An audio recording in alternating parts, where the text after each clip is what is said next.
Guys, मेरा नाम नमन पाठक है और आज आप सभी का डिजिटल विद्यापीठ चैनल में स्वागत है। गाइस, आज हम इन टेक्स्ट क्वेश्चंस जो पेज नंबर 15 पर हमारी साइंस एनसीईआरटी टेक्स्ट बुक्स में दिए गए हैं उसे समझने की कोशिश करेंगे। तो गाइस, इसको समझने से पहले मैं आपको बता दूं कि इससे पहले जो हमने पिछली 2 वीडियो डाली थी और मैंने आपको उसमें समझाया था पहली वीडियो में कि मैटर का क्या होता है, उसका इंट्रोडक्शन दिया था, उसकी बेसिक डेफिनेशन को हमने समझने की कोशिश करी थी और साथ ही हमने उसकी कुछ फिज़िकल प्रॉपर्टीज़ के बारे में एक्टिविटीज़ के थ्रू, एक्सपेरिमेंटल के थ्रू हमने उसको समझने की कोशिश करी थी। ठीक है। उसके बाद जो सेकंड वीडियो में हमने डिस्कस किया था वो किया था कैरेक्टरिस्टिक ऑफ मैटर। ठीक है, जिसमें हमने 3 कैरेक्टरिस्टिक मैटर्स की पढ़ी थी, वो भी हमने एक्टिविटी के थ्रू समझने की कोशिश करी थी।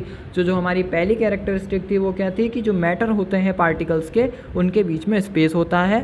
The particles of matter have space between them and the second one is the particles of matter are continuously moving. मतलब कि जो पार्टिकल्स होते थे मैटर के वो कंटिन्यूसली मूव करते रहते हैं। एंड द लास्ट प्रॉपर्टी हमने जो पढ़ी थी वो ये थी कि जो पार्टिकल्स होते हैं मैटर के वो एक दूसरे को अट्रैक्ट करते हैं अपनी तरफ। ठीक है, the particles of matter attract one another. So मेरे ख्याल से जब हमने एक्सपेरिमेंट्स के थ्रू और इतना सब मैंने डबल समरी के थ्रू भी समझाने की कोशिश करी है और मुझे उम्मीद है कि आपको वो दोनों वीडियो क्लियर हो चुकी होंगी। लेकिन इसके बावजूद भी आपको कोई डाउट होता है तो आप मुझे कमेंट कर सकते हो, मुझे इंस्टाग्राम पे डीएम कर सकते हो, मुझे फेसबुक पे डायरेक्ट मैसेज कर सकते हो। आप जैसे पूछना चाहो, जिसमें आपको सूटेबल फील हो, आप वहाँ पर मुझसे पूछ सकते हो। अब गाइस, हम डिस्कस करेंगे इन सब डिस्कशन के बाद कि इन टेक्स्ट क्वेश्चन के बारे में जो कि हमारा पेज नंबर 3 पे दिए गए हैं। So guys, let's start now. So जो हमारा पहला क्वेश्चन है वो है which of the following are matter. जो ऑप्शंस हैं वो chair, air, love, smell, hate, almonds, thought, cold, cold drinks, smell of perfumes.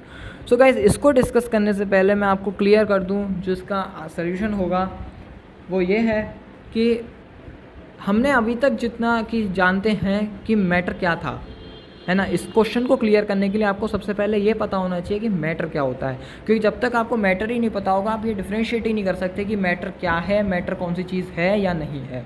ठीक है, तो मैटर को हमने लास्ट की वीडियो में, जो पहली वीडियो थी उसमें डिस्कस किया था कि anything that occupies space and has mass as own mass, ठीक है, वो हमारा मैटर है। ऐसी कोई भी चीज़ जिसके पास खुद का मास, खुद का वॉल्यूम है और खुद एक स्पेस लेता है, वो हमारा मैटर है। ठीक है, तो अब हम जो ये दिए गए हमको चीज़ें हैं उसमें अगर हम देखें तो चेयर के पास खुद का मास होगा और खुद का वेट, खुद का वॉल्यूम होगा। ठीक है, और एक पर्टिकुलर स्पेस को कवर करेगी। ठीक है, तो ये एक मैटर है। एयर की बात करें तो एयर भी हमारा क्या है, मैटर है। क्यों? क्योंकि एयर जो है हमारे एक, इसके अंदर जो पार्टिकल्स होते हैं वो कुछ वॉलेटाइल सब्सटेंस होते हैं जो कि कुछ ऑक्यूपाई करते हैं स्पेस को और कुछ मास भी इनका होता है। ठीक है, इसकी वजह से ये मैटर है। लव मैटर नहीं है। क्यों? क्योंकि लव एक फीलिंग है। ठीक है, और फीलिंग्स की ना तो कोई स्पेस होती है और ना कोई मास होता है, तो ये हमारा मैटर नहीं है। स्मेल जो है हमारा मैटर है, क्योंकि कुछ वॉलेटाइल सब्सटेंस की प्रेजेंस की वजह से एयर में, जो कि हमारे ऑक्यूपाई करते हैं स्पेस और उसको मास को, ठीक है, उसकी वजह से हमारा जो स्मेल है वो मैटर है। हेट सेम फीलिंग है, तो ये मैटर नहीं होगा। आलमंड जो होते हैं वो खुद का स्पेस होता है उनका और मास होगा, इसलिए वो हमारा मैटर है। थॉट हम नहीं है मैटर, क्योंकि ये हमारी सोच है, तो इसके कोई भी मास नहीं होगा और कोई भी वेट नहीं होगा, कोई भी इसका स्पेस नहीं होगा। ठीक है, कोल्ड, सो बेसिकली जो हमारा कोल्ड होगा वो भी हमारा मैटर नहीं है, क्योंकि कोल्ड एक सेंस है और सेंस का ना कोई मास होता है और ना ही कोई वॉल्यूम होता है। Cold drinks, smell of perfume, ये तीनों भी हमारे क्या हैं, मैटर हैं, क्योंकि इनका खुद का मास और खुद का वॉल्यूम होगा एक पर्टिकुलर। ठीक है, इसके बाद गाइज हम सेकंड क्वेश्चन पे डिस्कस करेंगे। Give reason for the following observation. The smell of hot sizzling food reaches you several meters away, but to get the smell from cold food you have to go close.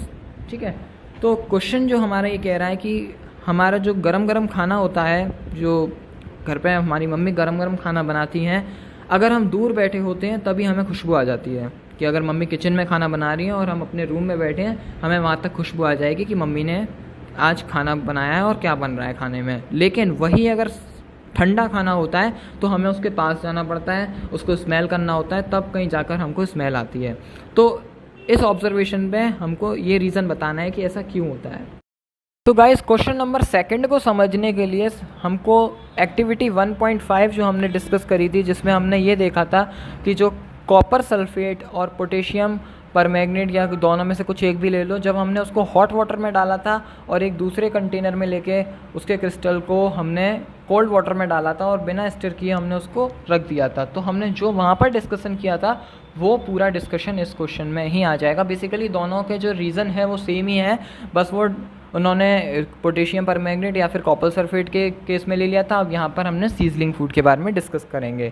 तो हमने वहाँ पर देखा था कि जो हमने हॉट वाटर का जो एक्सपेरिमेंट किया था, अगर उसमें क्या होता था, जो हमारा वाटर टर्न होता था आइदर ब्लू और pink as per taken our crystal of copper sulphate और पोटेशियम परमैंगनेट। अगर हम पोटेशियम परमैंगनेट लेंगे तो वो पिंक हो जाएगा और कॉपर सल्फेट लेंगे तो ब्लू हो जाएगा, है ना। तो उसमें वो क्या रीज़न था कि हमारा जो फास्टर रेट में किस में हो रहा था, हॉट वाटर में। उसका रीज़न क्या था कि जब पार्टिकल्स होते हैं वाटर के वो हीट होते हैं, और जो कॉपर सल्फेट या फिर पोटेशियम परमैंगनेट उसके पार्टिकल्स हीट होते हैं, तो क्या होते हैं, वो गेन कर लेते हैं काइनेटिक एनर्जी को, और जब काइनेटिक एनर्जी को गेन करते हैं तो वो और तेज़ी से मूव होने लगते हैं, और इसी फास्टर मूवमेंट की वजह से ये एक दूसरे में बहुत जल्दी घुल जाते हैं। ठीक है। सो गाइस इसका भी रीज़न सेम यही है कि जो स्मेल होती है फूड की, वो हमारा पहुंचने में किस प्रोसेस का काम होता है, डिफ्यूज़न ऑफ गैसेस का। बेसिकली डिफ्यूज़न ऑफ गैसेस का मतलब है कि गैसेस का इंटरमिक्सिंग। ठीक है, इस तरीके से इंटरमिक्सिंग कि वो एक दूसरे में इतनी घुल जाए कि हम डिफ्रेंशिएट ही नहीं कर पाएँ कि वो किसकी चीज़ है। मतलब एयर में उस सीजलिंग फूड की स्मेल का इस तरीके से इंटरमिक्स हो जाना कि वो हम तक पहुंच जाए, और उसी प्रोसेस को हम डिफ्यूज़न बोलते हैं। ठीक है। तो ये डिफ्यूज़न किस वजह से हो रहा है, जो कि हमारे फूड में से निकल रही है गैस। ठीक है, वही तो जाके हमारे एयर में मिक्स हो रही है और वही हम तक पहुंच रही है। ठीक है। तो जो रेट ऑफ डिफ्यूज़न होगा हॉट गैसेस का, इसी वजह से वो फास्ट होगा as compare to cold gases. ठीक है। तो जो हमारे हॉट सीजलिंग फूड है उसकी जो स्मेल होगी वो हम तक जल्दी पहुंच जाएगी। ठीक है, चाहे वो हम कितनी भी दूर हो, मतलब सेवरल मीटर। ये है कि अगर किचन में खाना बन रहा हो और हम अपने रूम में हो तो हमारे पास तक वो स्मेल आ जाएगी। ठीक है। इसी वजह से जो रेट ऑफ डिफ्यूज़न होता है वो हॉट गैसेस में ज़्यादा होगा as compare to rate of diffusion in cold gases, जो कि हमारा कोल्ड फूड से रिलीज़ होगा, और हॉट फूड में जो सीजलिंग फूड है उसमें से हॉट फूड में से रिलीज़ होगा। सो गाइस मेरे ख्याल से आपको ये क्वेश्चन नंबर सेकंड भी क्लियर हो चुका होगा। इसके बाद गाइस थर्ड क्वेश्चन पे हम आते हैं। A diver is able to cut through water in a swimming pool, which property of matter does this observation shows. ठीक है, कि एक डाइवर जो है वो एक वाटर जो होता है स्विमिंग पूल में, उसको इतनी उसके उस डाइवर के अंदर इतनी कैपेबिलिटी होती है कि वो उसको कट करके स्विमिंग कर लेता है। ठीक है। तो इसके बीच में कौन सी प्रॉपर्टी शो हो रही है, प्रॉपर्टी ऑफ मैटर की। ठीक है, इस ऑब्जर्वेशन पे। सो गाइस इसमें जो हमारी शो हो रही है वो, इसका मतलब है कि जो पार्टिकल्स होते हैं मैटर के, उनके बीच में स्पेस होता है। क्यों? क्योंकि अगर वो काट रहा है तो इसका मतलब कहीं ना कहीं उसके पार्टिकल्स के बीच में स्पेस है। अगर पार्टिकल्स के बीच में स्पेस नहीं होता तो वो डाइवर उस पानी को कभी नहीं काट सकता था। ठीक है। बेसिकली हम जानते हैं जो वाटर होता है वो लिक्विड फॉर्म में होता है। ठीक है। और जो ऑब्जर्वेशन करी जा रही है कि एक डाइवर जो है वो एक स्विमिंग पूल के वाटर को कट करने में की एबिलिटी रखता है, तो भले ही हम जानते हैं कि जो फ्लो ऑफ वाटर का हमने लास्ट एक्सपेरिमेंट में एक्टिविटी में डिस्कस किया था लास्ट वीडियो में, कि जो टैप वाटर होता है उसमें से जो पानी निकलता है हम उसको कट नहीं कर सकते, क्योंकि बेसिकली जो इतना तेज़ी से वो पानी आता है, इतना फोर्स ऑफ अट्रैक्शन होता है पार्टिकल्स के बीच में कि अगर हम कट करने की कोशिश करते हैं तो हम नहीं काट सकते। ठीक है। लेकिन यहाँ पर हम मानते हैं वो चीज़ कंसेप्ट काम आएगा, लेकिन इसी के साथ जो ये भी हमको याद रखना है कि भले ही जो फोर्स है वो स्ट्रॉन्ग है, लेकिन वो इतना स्ट्रॉन्ग नहीं है कि जो पार्टिकल्स हैं लिक्विड को वो उसको एक फ़िक्स्ड पोजीशन में होल्ड कर सके। क्योंकि सॉलिड में क्या होता है कि जो पार्टिकल्स होते हैं वो एक फ़िक्स्ड पोजीशन पे होल्ड रहते हैं। कैसे? कि अगर हम किसी एक सॉलिड पार्टिकल को या सॉलिड थिंग्स को ज़मीन पे गिरा देंगे, या फिर हम उसको रोल कर देंगे, एक बॉल ले लेते हैं एग्जांपल, हमने बॉल को रोल किया तो वो बॉल गोल ही होकर चली जाएगी, ठीक है, चाहे कहीं भी जाए, ठीक है। लेकिन अगर हमने इसी तरीके से पानी को फैला दिया तो पानी क्या होगा, वो हर जगह फैल जाएगा। क्यों? क्योंकि उसकी जो पार्टिकल्स हैं उनकी पोजीशन फिक्स नहीं है। सेम कंसेप्ट यहाँ पे काम करेगा कि पार्टिकल्स जो स्विमिंग पूल के हैं,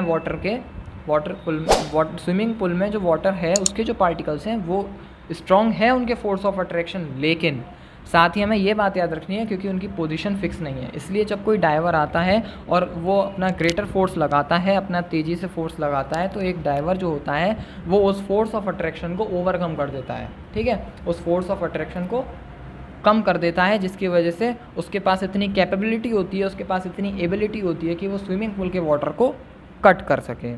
सो गाइस, इस चीज़ से हमको ये क्लियर होता है कि पार्टिकल्स जो होते हैं उनके बीच में स्पेस होता है। ये हमको इस कंडीशन से या फिर इस जो गिवन सर्कमस्टांसेस दिए गए हैं कि एक डाइवर क्या कट कर सकता है स्विमिंग पूल को, तो उस प्रॉपर्टी ऑफ मैटर को ये ऑब्जर्वेशन शो कर रही है, ठीक है। लास्ट हमारा जो क्वेश्चन है इसमें, what are the characteristic of the particles of matter.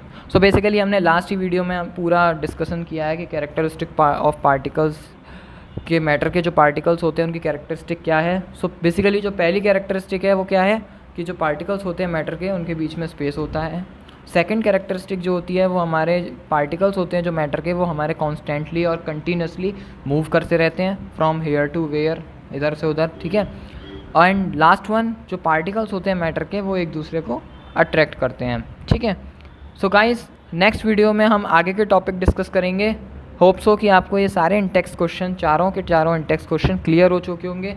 But मैं दोबारा कह रहा हूँ, उसके बाद भी आपको कुछ क्लैरिफिकेशन नहीं हो रहा है तो आप मेरे को पूछ सकते हो, कमेंट करिए, आप मेरे को मैसेज करिए, मैं आपके सारे हर बच्चे का, एक एक पर्टिकुलर बच्चे का रिप्लाई दूंगा, ठीक है। क्यों? क्योंकि अगर आपने अभी इस चीज़ को क्लियर नहीं किया तो फिर आगे वाले चैप्टर्स में आपको प्रॉब्लम होगी, और 10th क्लास में, आने वाली बड़ी बड़ी क्लासेस में जो फिर आपको प्रॉब्लम होगी, ठीक है। Thank you guys, take care.